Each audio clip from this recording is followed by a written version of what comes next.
Assalamualaikum warahmatullahi wabarakatuh.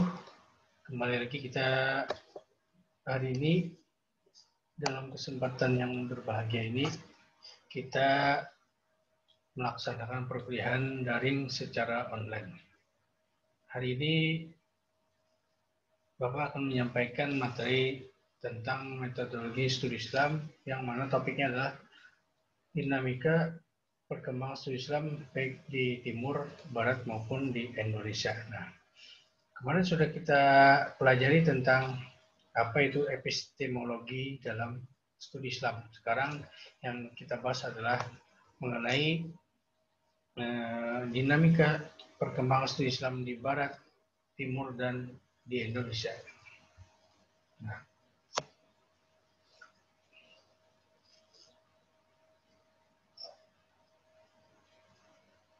oke, kita bagikan materinya.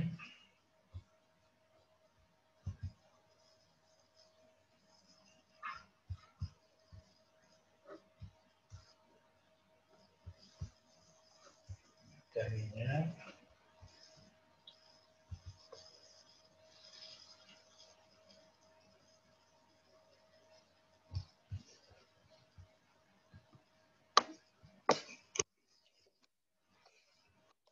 Apa saja dinamika perkembangan studi Islam itu? Nah, jadi kita harus ketahui dulu sejarah perkembangan studi Islam baik itu di Barat, di Timur maupun di Indonesia. Nah, pertama ada sejarah awal studi Islam. Nah, kemudian perkembangan studi Islam itu lanjut ke wilayah Barat atau di Barat. Kemudian perkembangan studi Islam ke wilayah Timur. Kemudian perkembangan Islam yang kita bahas saat ini yakni perkembangan studi Islam di Indonesia. Itu adalah bagian dari materi topik kita pada hari ini. Nah, studi Islam. Di kalangan para ahli masih terdapat perdebatan di sekitar permasalahan apakah studi Islam ini agama maksudnya dapat dimasukkan ke dalam bidang studi ilmu pengetahuan. Nah, kenapa? Mengingat sifat dan karakteristiknya antara ilmu pengetahuan dan agama itu berbeda. Nah, itu menurut kalangan para ahli lah. Nah, sehingga itu ada terjadi perdebatan apakah studi Islam dimasuk ke ranah ilmu pengetahuan atau bagian dari ranah agama. Nah, sehingga pada daratan normativitas studi Islam agaknya masih banyak terbebani oleh misi keagamaan yang bersifat memihak. Nah, jadi di dalam wilayah pendekatan normativitas atau normatif studi Islam ini masih ada istilahnya misi dalam istilah keagamaan. Karena apa? Dalam segi normatif biasanya itu yang dibicarakan adalah hal-hal mengenai ritual agama secara normatif. Nah, syariat Islam. Nah, sehingga itu terkadang memihak di dalam sebuah ilmu pengetahuan itu kan terkadang tidak boleh istilahnya itu memihak. Nah, karena ilmu pengetahuan itu independen. Dan juga apa wilayah normativisme ini keagamaan itu biasanya bersifat romantik. Ada cerita-cerita sejarah, kisah-kisah dalam ayat-ayat Al-Quran itu ada. Kemudian dan ada bersifat apologis. Apologis itu kemarin apa? Pernyataan atau pendapat mengenai nalar keagamaan yang sifatnya pragmatis lah atau bersifat fundamentalis. Nah, itu biasanya.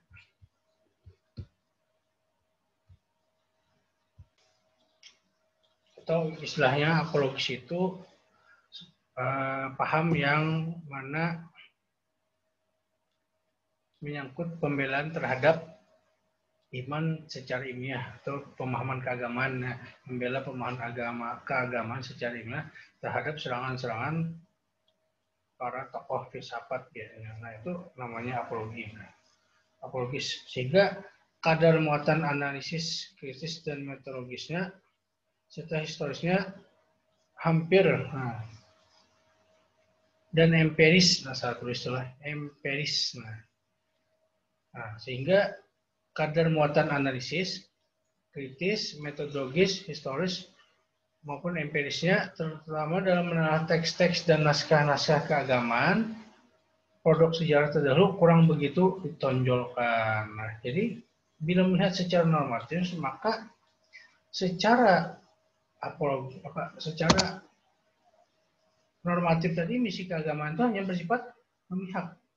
Romantik dan apologis itu hanya membela paham-paham dari paham keagamaan dari pengaruh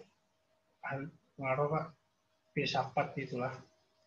Nah, sehingga kadar muatannya itu kurang secara analisis, kemudian secara kritis, kemudian secara metodologis juga kurang, dan secara historis. Nah, itu penjabarannya kurang mencakup dari segi pengetahuan. Kemudian dari segi empirisnya, nah, apakah layak studi Islam itu dikembangkan sebagai sebuah pengetahuan? Nah, itulah kenapa? Karena kurangnya penelaahan terhadap teks-teks dan naskah-naskah keagamaan yang terdahulu itu kurang begitu ditonjolkan. Seharusnya kan harus ditonjolkan dalam konteks keagamaan. Sehingga ketika melihat teks-teks atau ayat-ayat itu ditonjolkan, maka di sisi itulah terlihat pengaruh dari studi Islam itu sendiri. Nah, karena apa? Asal dari Islam itu kan bersumber dari wahyu. Wahyu yang mana pertama kali itu kan Iqra, bacalah. Nah, artinya sumber utamanya adalah ayat Al-Quran, teks.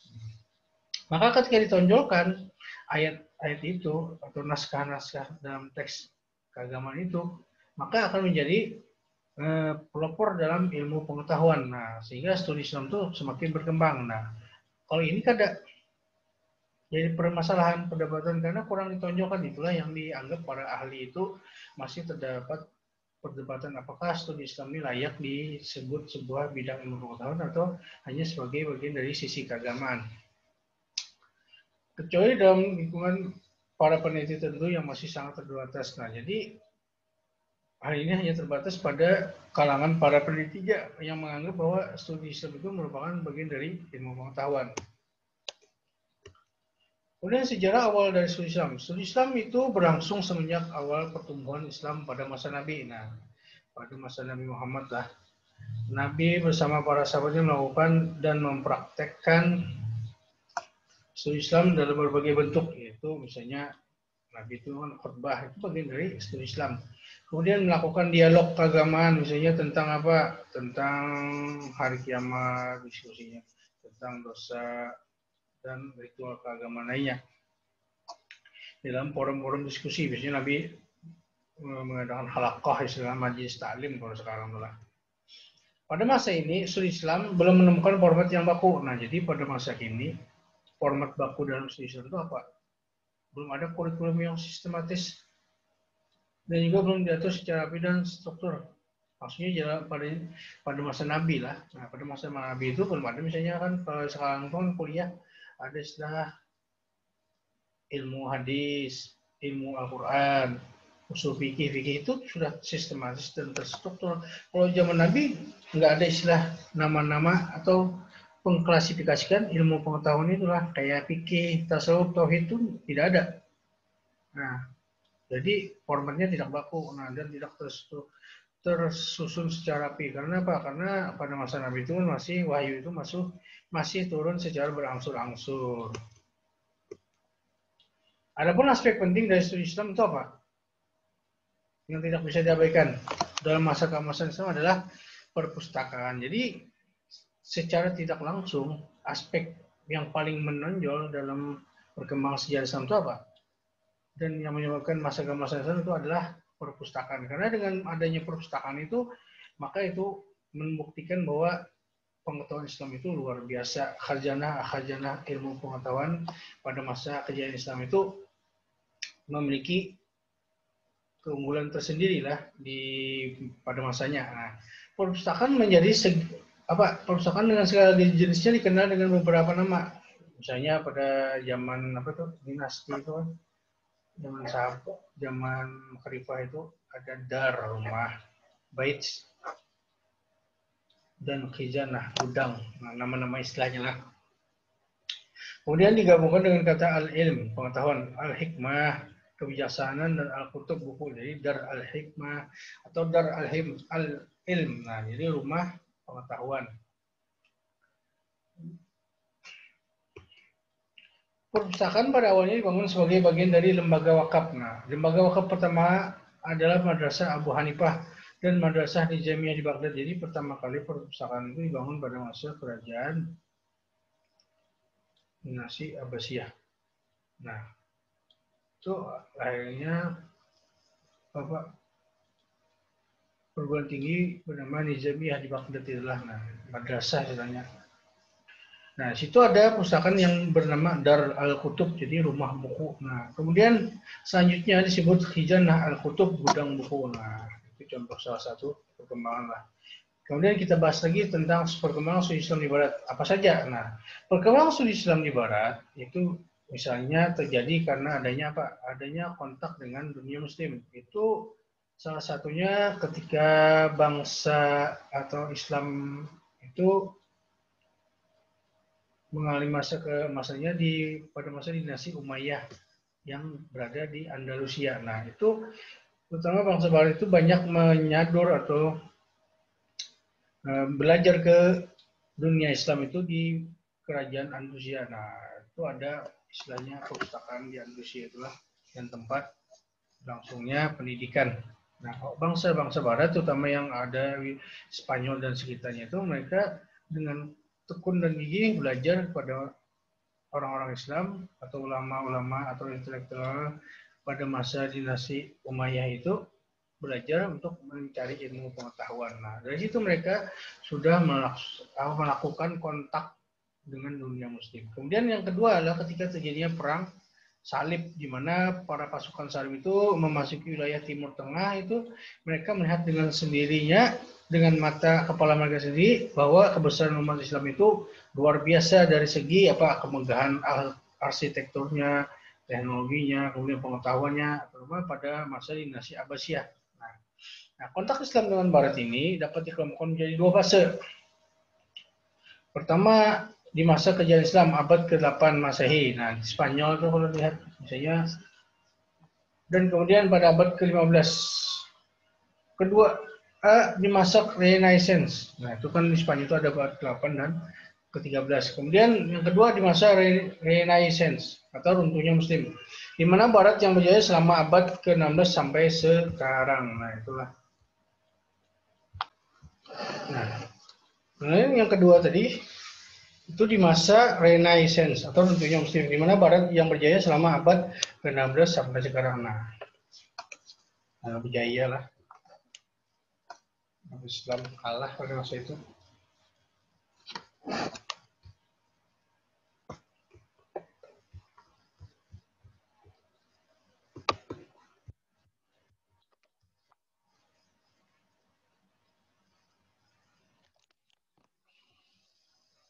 Masa kejayaan umat Muslim. Nah, sesudah aliran empiris yang dikembangkan oleh Francis Bacon menguasai alam pikiran di Barat dan berkembangnya observasi dan eksperimen. Jadi ketika masa Renaissance itu kan orang Barat itu melakukan istilahnya filsafat lah. Perkembangan ilmu filsafat di Barat mengalami kemajuan yang pesat. Nah, terutama munculnya aliran-aliran filsafat, diantaranya aliran empiris. Nah, oleh Francis Bacon itu menguasai alam pikiran di Barat dan berkembangnya observasi dan eksperimen. Jadi mereka itu melakukan observasi dan eksperimen terhadap pengetahuan. Setelah ilmu-ilmu yang dahulunya dikembangkan Muslim masuk ke Eropa dan dikembangkan kembali oleh Barat, itu menjadi efek yang luar biasa bagi perkembangan dunia pengetahuan di Barat. Nah, sehingga oleh sejarah itu dirasakan tidak sejalan dengan Islam. Misalkan didasari oleh paham sekuler dan sejenisnya. Jadi oleh sejarah Barat itu perkembangan Islam tidak sejalan. Mereka merasa tidak sejalan dengan Islam, lalu muncullah paham-paham sekuler dan sejenisnya. Sehingga oleh karena itu beberapa ilmuwan melakukan usaha pembersihan.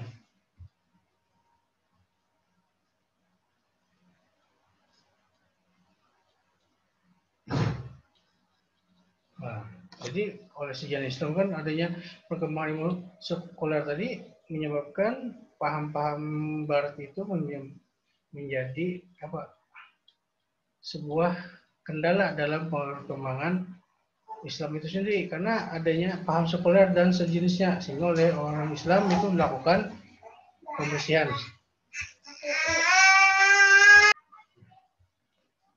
Kemudian fase Renaissance, runtuhnya Muslim, jadi kan kejayaan Muslim itu akibat dari orang Islam itu sudah mengalami masa kebuntuan, kejumutan dalam berpikir. Nah, sehingga ketika perang salib itu kejayaan Muslim sudah mulai goyah.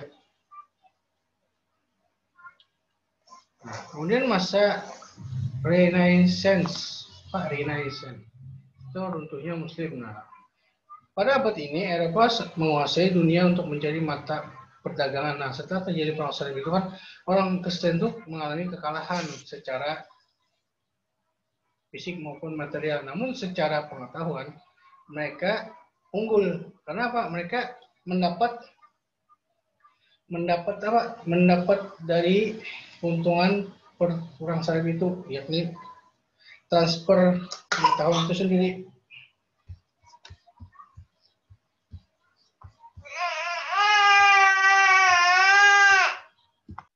Nah, selama abad ini Eropa menguasai dunia untuk menjadi mata perdagangan, komersil dan penyebaran agama. Jadi masa Renaissance ini kedatangan Muslim fase kedua ke dunia Barat, khususnya di Eropa Barat, dilatar belakangi oleh dua alasan pokok, yakni alasan politik adalah kesepakatan kedua negara yang satu sebagai bekas jajahan. Misalnya Prancis punya kesepakatan dengan negara bekas jajahannya. Nah, pada masa Renaissance ini dunia Barat mulai menjajah dunia Islam. Nah, sehingga ketika itu terjadi sebuah kesepakatan di mana negara Islam mulai memasuki lagi ke wilayah jajahannya. Nah, bahwa misalnya Prancis punya kesepakatan dengan negara bekas jajahannya, bahwa penduduk bekas jajahannya boleh masuk ke Prancis tanpa pembatasan. Jadi ketika negara Muslim yang dijajah seperti Mesir, Tunisia, Maroko itu kan dijajah oleh Prancis misalnya. Ketika masa fase Renaissance adalah abad pertengahan atau abad mulai kemajuan bangsa Barat melakukan penjajahan terhadap dunia Islam, terutama di dunia Timur itu. Maka ketika dunia Islam itu mengalami penjajahan, itu boleh ada kesepakatan bahwa orang Muslim itu boleh datang ke dunia Barat dengan kesepakatan tadi. Nah, jadi di fase kedua ini, kedatangan Muslim di fase kedua ini ke dunia Barat itu kan di dunia fase pertama itu kan dunia Muslim mengalami masa kejayaan di Eropa, terutama hadirnya kerajaan dinasti Umayyah yang berada di Andalusia. Itu pada fase pertama. Kemudian pada fase kedua ini Islam mengalami masa penjajahan. Tetapi ketika dalam masa penjajahan ini dunia Barat memberikan kesepakatan bahwa bekas negara yang dijajahnya itu boleh masuk lagi ke wilayah negara Barat. Nah, khususnya kayak Perancis itu kan mereka membolehkan orang Muslim datang ke negara mereka, Perancis, khususnya kayak Mesir, Afrika Utara dan lain sebagainya yang dijajah oleh Perancis. Kemudian ada lagi perkembangan Islam di Barat, misalnya di Chicago. Kajian Islam biasanya yang diselenggarakan di Chicago University ini adalah lebih kepada studi tentang pemikiran Islam. Nah, kemudian bahasa Arab, kemudian lagi naskah-naskah klasik dan bahasa-bahasa Islam non-Arab. Kemudian di Inggris studi Islamnya apa? digabungkan di dalam School of Oriental and African Studies. Nah, ini adalah Fakultas Studi Ketimuran dan Afrika yang ada di Inggris. Nah, yang memiliki berbagai jurusan bahasa dan kebudayaan di Asia dan Afrika. Salah satu programnya apa? Program MA tentang Magister of Arts lah, tentang masyarakat dan budaya Islam yang dapat dilanjutkan ke jenjang doktor. Jadi di perguruan tinggi di Inggris ini ada program S2 lanjut ke program doktor yang mana studinya adalah tentang masyarakat dan budaya Islam. Itulah. Kemudian di Kanada ada studi Islam yang mengikuti kajian tentang budaya dan peradaban Islam di zaman Nabi Muhammad hingga masa kontemporer. Jadi di Kanada ini, negara Kanada ini, perkembangan studi Islam sudah masuk ke tahap studi secara khusus, yang mana sudah yang mana sudah ada program studi tersendiri di kampus-kampus yang ada di Kanada itu yang membahas tentang kajian budaya dan peradaban Islam baik di zaman Nabi maupun masa kontemporer. Nah, dan juga mempelajari berbagai bahasa non-Muslim seperti bahasa Persia, Urdu, dan Turki. Nah, jadi bahasa Islam, dunia Islam itu dipelajari di negara Kanada. Itu salah satu perkembangan studi di Barat. Perkembangan studi di Timur Islam misalnya akhir periode Madinah sampai abad ke-4 Hijriah. Itu fase pertama pendidikan Islam, sekolah masih di masjid-masjid. Jadi sekolah itu masih di masjid-masjid. Jadi pendidikan itu masih di masjid. Dengan ciri apa? Hafalan. Nah, namun sudah dikenakan logika. Selama abad ke-5 Hijriah, periode Khalifah Abbasiyah, sekolah-sekolah didirikan di kota-kota dan mulai menempati gedung-gedung besar dan mulai bergeser dari mata kuliah yang bersifat spiritual ke mata kuliah yang bersifat intelektual. Jadi pelajarannya kada bersifat agama aja, tapi juga bersifat umum, intelektual. Nah, dan ilmu alam serta filsafat serta sosial. Nah, berdirinya sistem madrasah justru menjadi titik balik kejayaan pada Islam pada masa itulah, terutama pada masa abad kelima itu, dinasti Abbasiyah dan Umayyah.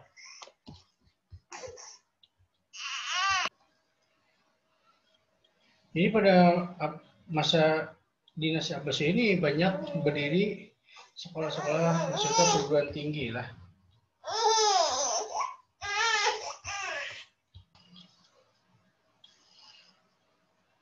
Berdirinya sistem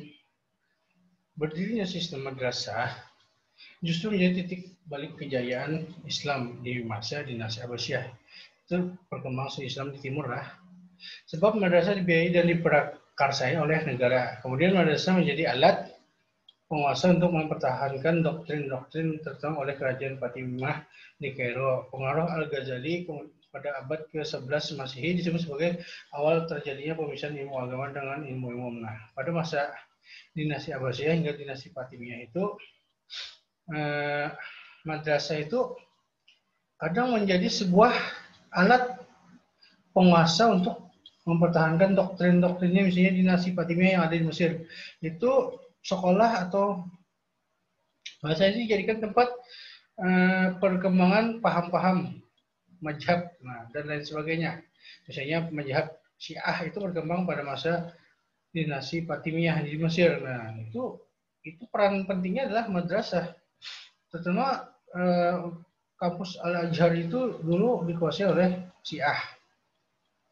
Kemudian pada abad ke-10 Masehi muncullah tokoh sentral dalam perkembangan intelektual Islam, yakni hadirnya Imam Ghazali. Yang mana pengaruh Imam Ghazali ini sangat besar, terutama ini adalah tonggak terjadinya pemisahan ilmu agama dengan ilmu umum. Jadi ketika Imam Ghazali itu fase di mana pemisahan antara ilmu agama dan ilmu umum. Dulu yang dikatakan ulama itu selain ahli ilmu agama juga memiliki kapasitas seorang ahli ilmu bidang umum. Nah, ada beberapa kota yang menjadi pusat kajian keislaman di zamannya. Misalnya Nisyapur, kemudian Nisyapur itu di daerah Persia lah. Kemudian Baghdad, kemudian Kairo dan Damaskus.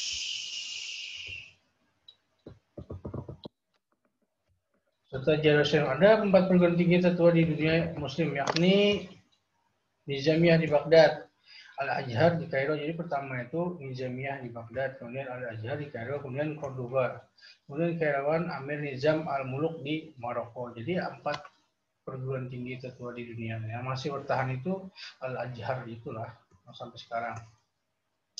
Selanjutnya adalah perkembangan studi Islam di Indonesia. Kita ketahui sejarah perkembangan studi Islam tidak lepas dari pengaruh dakwah bangsa Arab. Dimulai pada abad ke-2 Hijriah itu sudah dimulai lah. Memasuki wilayah Nusantara. Nah, perkembangan studi Islam di Indonesia dapat dilihat dari perkembangan lembaga pendidikannya. Nah, misalnya dimulai dari sistem pendidikan Langgar. Nah, ketika dibawa oleh Wali Songo itu, maka pertama kali dakwah Wali Songo itu kan melalui musola atau dibangun sebuah masjid. Kemudian berlanjut membangun sebuah pesantren. Nah, sehingga pada masa itu Islam mulai berkembang pesat. Kemudian pendidikan di kerajaan-kerajaan Islam. Nah, terutama di kerajaan Islam itu kan oleh para mubalik dari Arab itu memfokuskan pendidikan di kerajaan. Nah, dengan menguasai kerajaan tentu akan menguasai juga masyarakatnya. Hingga ketika masuk ke fase pendidikan kerajaan itu muncullah sistem kelas. Pendidikan pesantren dan madrasah sangat menonjol dalam studi Islam di Indonesia. Nah, sampai sekarang pendidikan pesantren sampai sekarang bertahan kan, nah, kayak di Jawa, di Kalimantan itu kan masih itu pengaruh dari Islam tempo dulu lah, zaman Wali Songo. Nah, dalam perkembangannya kemudian berdirilah madrasah di awal abad ke-20 yang disusul dengan berdirinya perguruan tinggi di awal paruh abad ke-20. Jadi awalnya pada abad ke-20 itu muncul madrasah kayak Hidayah, selain sistem pesantren kan masuk sistem kelas itu juga dipengaruhi oleh dunia Barat, karena dunia Barat yang menjajah negara Indonesia itu memiliki sistem pendidikan dengan sistem kelas. Jadi Indonesia menyatur sistem pendidikannya menggunakan sistem kelas, maka lahirlah madrasah yang bersifat sistem kelas. Nah, dimulai dari madrasah ibtidaiyah atau awaliyah, sanawiyah atau SMP kan, terus sekarang awaliyah atau aliyah itu tingkatnya SMA. Nah, pendidikan Islam pada masa kerajaan di Indonesia, misalnya kerajaan Islam di Aceh. Ada beberapa kerajaan pada saat itu, kerajaan Samudra Pasai, kerajaan Perla, kerajaan Aceh Darussalam. Nah, itu ada kerajaan di Aceh itu 3 kerajaan itulah. Kemudian di kerajaan Demak, tentang berdirinya kerajaan Demak, para ahli sejarah tampaknya berbeda pendapat. Sebagian ahli berpendapat bahwa kerajaan Demak berdiri pada tahun 1478 Masehi, sedangkan karena pendapat ini berdasarkan atas jatuhnya kerajaan Majapahit. Ada pula yang berpendapat bahwa kerajaan Demak itu berdiri pada tahun 1518 atau pada abad ke-15 Masehi. Hal ini berdasarkan bahwa pada tahun tersebut merupakan tahun berakhirnya masa pemerintahan Prabu Udara Brawijaya ke-7 yang mendapat serbuan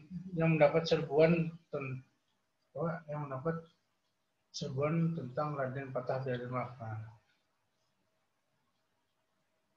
Serbuan dari tentara Raden Patah dari Demak. Kerajaan Islam di Mataram. Nah, itu kan munculnya kan perkembangan studi Islam di Indonesia itu kan dimulai dari kerajaan. Muncul lagi kerajaan Islam di Mataram. Pada kerajaan Mataram ini pendidikan sudah mendapat perhatian sedemikian rupa. Hal ini misalnya didasari pada apa? Kesadaran bahwa anak pendidikan pada masyarakat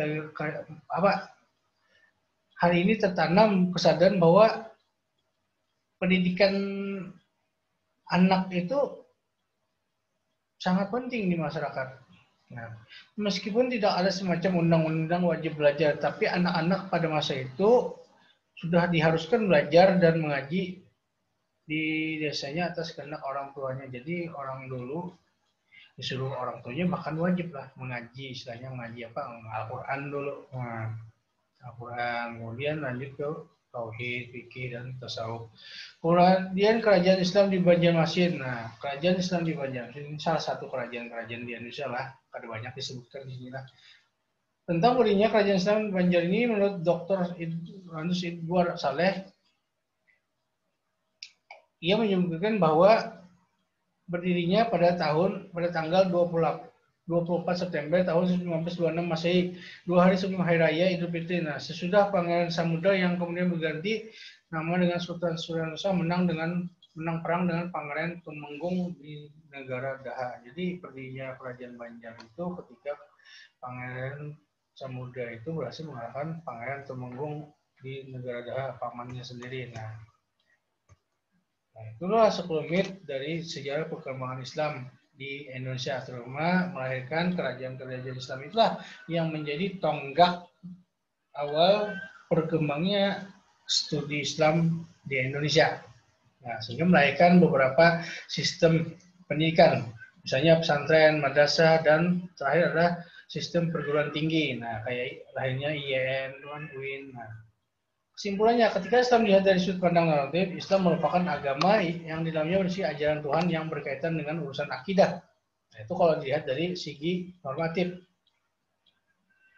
Dan sedangkan ketika Islam dipandang dari segi historis, maka yang tampak di dalam masyarakat adalah Islam tampil sebagai sebuah disiplin ilmu. Jadi ketika normatif, maka itu berkenaan dengan akidah dan muamalah. Tapi ketika yang dipandang dari sudut historis, maka Islam itu tampil sebagai sebuah disiplin ilmu lah. Nah, itu kesimpulannya.